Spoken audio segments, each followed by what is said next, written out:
तो बड़े मज़े का लग रहा है। ये मैं जी चाय के साथ।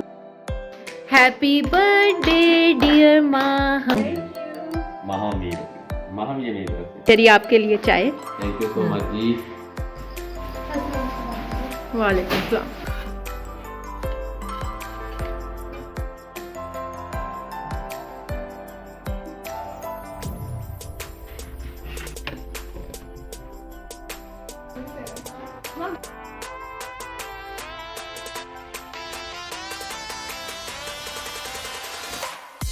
अस्सलामुअलैकुम माय यूट्यूब फैमिली।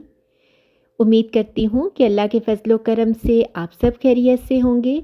देश परदेश जहाँ से भी मेरी वीडियो देख रहे हैं, सबको मेरी तरफ से बहुत सा सलाम और बहुत सी दुआएं। अच्छा, आपसे अक्सर बात करते हुए, वॉइस ओवर करते हुए मुझे ऐसे फ़ील होता है जैसे मैं रेडियो पर बात कर रही हूँ। तो जनाब, ये सुबह का टाइम है और मैं थोड़ी चहलकदमी करने के लिए सहन में आई थी और अपने प्लांट्स को भी देख रही थी। तो मेरी पॉकेट में ही मेरा मोबाइल था, तो मैंने कहा चलें जी, लगे हाथों क्लिप भी बना लूँ। आज माहम की सालगिरह थी और बच्चों के मामू भी उन्हें मिलने के लिए आए हुए थे। थैंक यू सो मच जी। मतलब आप इतनी जख्मी होकर भी इतनी अच्छी चाय बना के लेकर आए। कोई नहीं शरी। और ये अच्छा जी, हमारे लिए आ गए हैं 2025 के कैलेंडर्स। और शरी, इसमें क्या है? तहजीब आपके लिए जी चिकन पाए दे। अच्छा, ये स्पेशली मेरे लिए हैं जी। वाओ।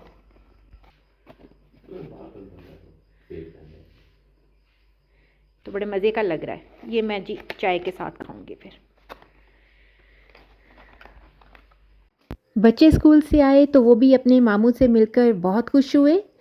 मामू उनके साथ ज़रा गपशप लगा रहे थे और कह रहे थे कि आपकी मामा को इतनी चोट लग गई और आपने उनका ख्याल क्यों नहीं रखा। तेरे होते हुए कैसे गिरी है सवाल ये मेरा। तू जब इधर जहाँ भी थी माँ हम पास थी। माँ ने दौड़ती थी अभी साल इतना मुझे नहीं, मैंने पकड़ने की पूरी कोशिश की, लेकिन मामा बात ठीक है। मामा तेरे बगैर रहती नहीं है। मामा तुझे याद करती है और तू इतना बेवफा इंसान। तूने मामा को कहा मामा अंदर से मैं बाहर। और आज मेरे हस्बैंड बहुत सारी चीज़ें माशाल्लाह से लाए थे क्योंकि माहम की सालगिरह भी थी। और दूसरा ये कि कुछ ग्रॉसरी करने वाली थी, वीकली ग्रॉसरी, वो भी उन्होंने की। हैं? आराम से। ये बर्गर्स और चीज़ें हैं। अच्छा, मेरे में फ्राइज भी है। अच्छा, ये समोसे हैं। ये फिर माइक्रोवेव में रख देती हूँ। और इधर क्या है जी? ओ बिरयानी।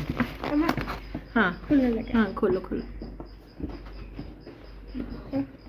ओह वाह, वाह माशाल्लाह, माहम ज़बरदस्त।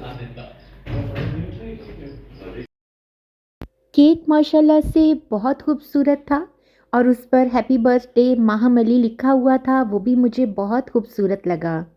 केक को मैंने थोड़ी देर के लिए फ्रिज में रख दिया और अभी दोपहर के खाने में मैंने चिकन बनाया हुआ था। साथ में मेरे हस्बैंड जो बिरयानी लेकर आए थे, वो मैंने एक जो है वो डिश में निकाल दी और मैंने कहा चले अभी दोपहर के खाने का वक्त है। तो चिकन और बिरयानी, साथ में रोटियां थीं, सलाद और रायता था, वो मैंने टेबल पर लगा दिया।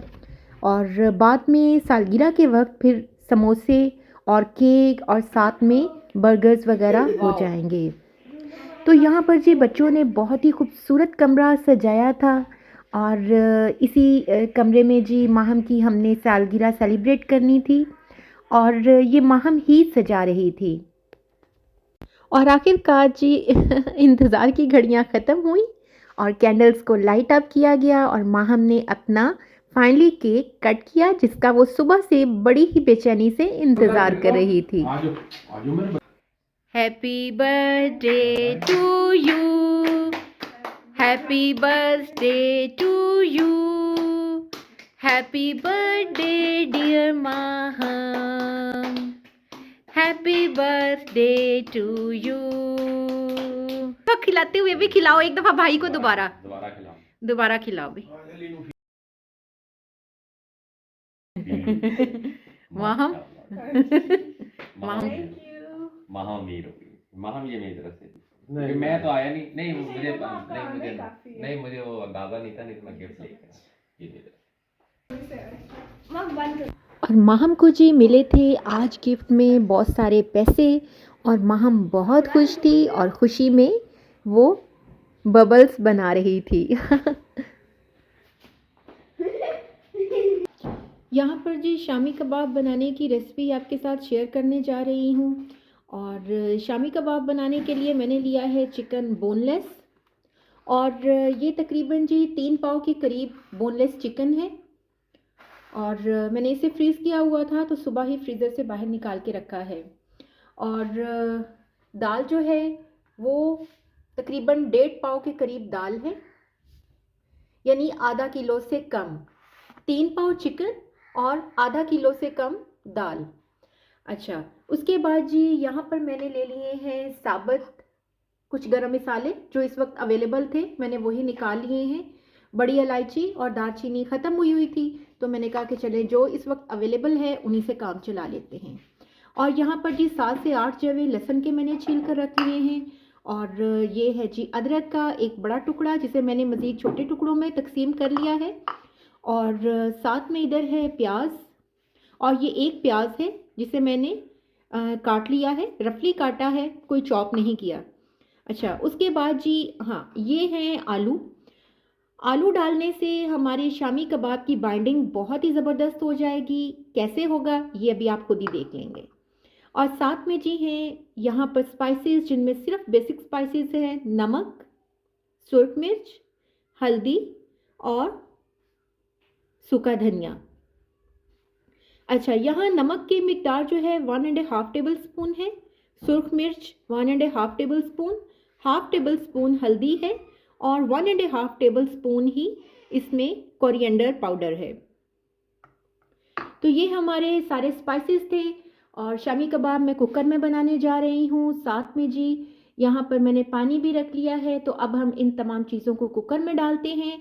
चने की दाल अभी मैं नहीं डालूँगी और वो जाएगी तकरीबन 10 मिनट के बाद, यानी 10 मिनट जब हम प्रेशर दे देंगे उसके बाद फिर बाद में कुकर को एक दफ़ा खोल के फिर बीच में जो है ये चने की दाल मिक्स करूँगी। बोनलेस चिकन का डाल दूँगी। उसके बाद इसमें प्याज,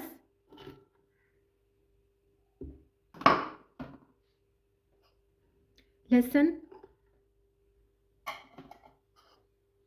अदरक, ये साबुत गरम मसाला, आलू छोटे साइज के थे तो मैंने 3 अदद ले लिए हैं, वैसे 2 ही काफ़ी हैं। और ये जी हमारे स्पाइसेस।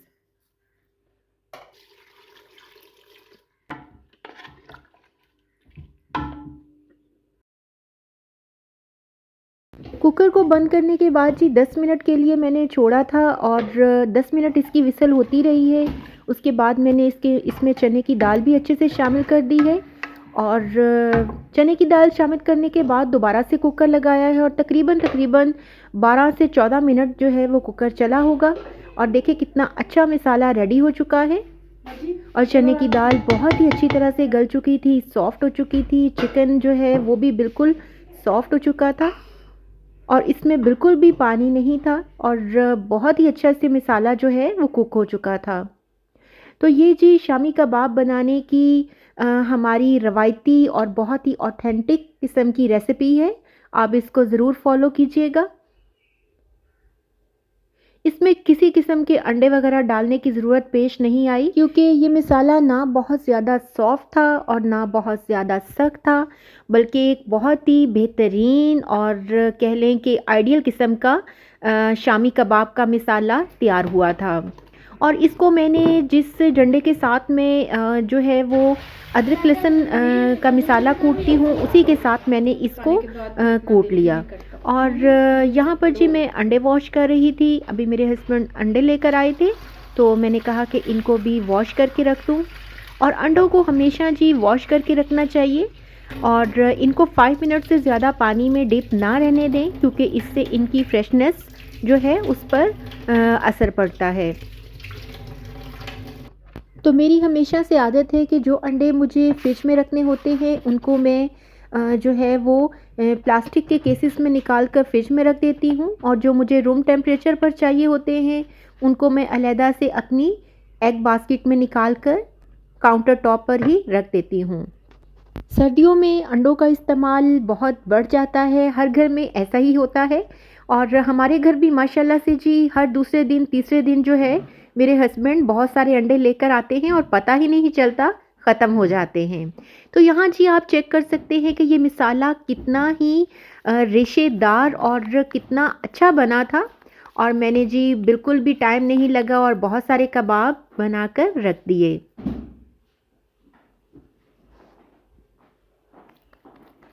और शामी कबाब एक ऐसी चीज़ है कि अगर ये बने हुए फ्रिज में पड़े हों तो आप बड़े मुतमईन होते हैं। अगर आपके गेस्ट अचानक आ जाएं तो कोई टेंशन नहीं, चाय के साथ फ़ौरन कबाब निकालें और फ्राई कर लें। अगर बच्चों को बेवक्त भूख लगे तो कबाब निकालें, फ्राई करें और सैंडविच बना लें। अगर बच्चों को सुबह लंच के लिए आपने देना है तो भी आप बर्गर्स के अंदर या आप जो है वो ब्रेड के अंदर इनको रख कर दे सकते हैं। तो इसका मतलब है कि शामी कबाब जो होते हैं ये हमारी बहुत सारी ज़रूरियात को एट ए टाइम पूरा कर रहे होते हैं, और हमेशा कुछ और बनाएं ना बनाएं लेकिन शामी कबाब बनाकर ज़रूर रखें। और ये जी सुबह का टाइम है और मैं बना रही हूँ लंच, और माहम यहाँ मेरी हेल्प कर रही है। आज लंच में मैं इन्हें बर्गर ब्रेड के अंदर शामी कबाब ही रख कर दूँगी। और ये जी मेरी तरह की और बहुत सी मेरी बहनों के लिए एक लंच बॉक्स आइडिया भी है। अगर आपको सुबह ज़्यादा जल्दी हो तो आप इन जो है वो शामी कबाब को बनाकर फ्रिज में भी रख सकते हैं, और सुबह आप इनको बस गरम करके ब्रेड के अंदर, या अगर आप बर्गर ब्रेड यूज़ कर रहे हैं तो उसके अंदर आप डालकर सैंडविच बना सकते हैं।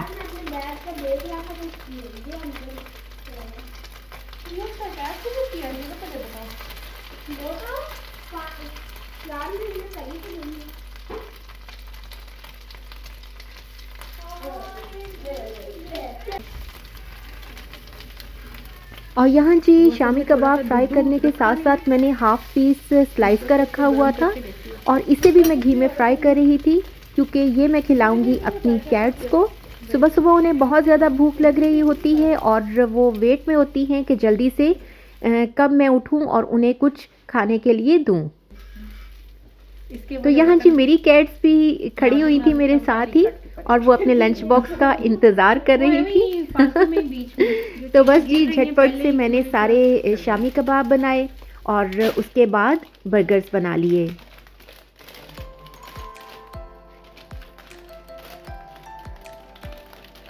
लंच बॉक्स बैग में निकाले के बैग के अंदर ही हैं अभी तक। मैंने तो निकाल के रख दिया। हाँ मैं अभी चेक कर लेती हूँ।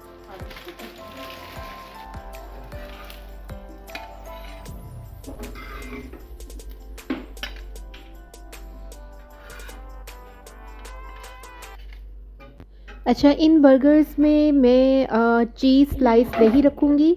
वैसे तो मैं जब भी बर्गर बनाती हूँ तो चीज़ स्लाइस ज़रूर रखती हूँ क्योंकि बच्चे बहुत शौक़ से खाते हैं, लेकिन जब लंच के लिए बर्गर बना रही हूँ तो बिल्कुल भी चीज़ स्लाइस यूज़ नहीं करती, क्योंकि इसकी वजह ये है कि ये मेल्ट नहीं होता। घर में जब हम बच्चों को बर्गर्स वगैरह बना कर देते हैं तो वो गरम गरम ही खा लेते हैं, जिसमें चीज़ होती है और वो भी थोड़ा मेल्ट हो जाती है तो बहुत मज़े की लगती है। लेकिन जब हम लंच के लिए देते हैं तो लंच टिफ़िन में जितना भी अच्छा आपका हॉट एंड कोल्ड टिफ़िन हो या किसी भी किस्म का ऐसा डब्बा हो जिसमें कि खाना गर्म ही रहना हो, लेकिन इसके बावजूद जो है वो चीज़ बीच में जो है वो बिल्कुल भी मेल्ट नहीं होगी और ठंडी जब हो जाएगी तो बहुत ही बेमज़ा हो जाएगी। इसलिए कभी भी आप जब बच्चे को लंच देते हैं तो उसमें चीज़ स्लाइस का इस्तेमाल ना करें। तो जनाब यहाँ पर मैंने बर्गर्स बना लिए और साथ में ऊपर मैंने जो है वो सलाद पत्ते का इस्तेमाल किया है। और ये मैंने आपको अपने पिछले व्लॉग में बताया था कि मैं इन सलाद पत्तों को एक एयर टाइट बॉक्स में नीचे और ऊपर टिशू के अंदर लपेट कर रख देती हूँ और ये 10 से 15 दिन के लिए ऐसे ही महफूज रहते हैं, बिल्कुल भी ख़राब नहीं होते। तो आज का व्लॉग यहीं तक। अगर आपको वीडियो पसंद आए तो आपने इसे थम्स अप ज़रूर करना है, कंजूसी किए बगैर एक अच्छा सा कमेंट भी करना है और अपनी दुआओं में याद रखना है। अल्लाह ताला हम सबको अपने हिफ्ज़ व अमान में रखे। इंशाल्लाह फिर मिलते हैं जल्द ही। अल्लाह हाफ़िज़। अच्छा पेपर करना, गलती कोई ना करना।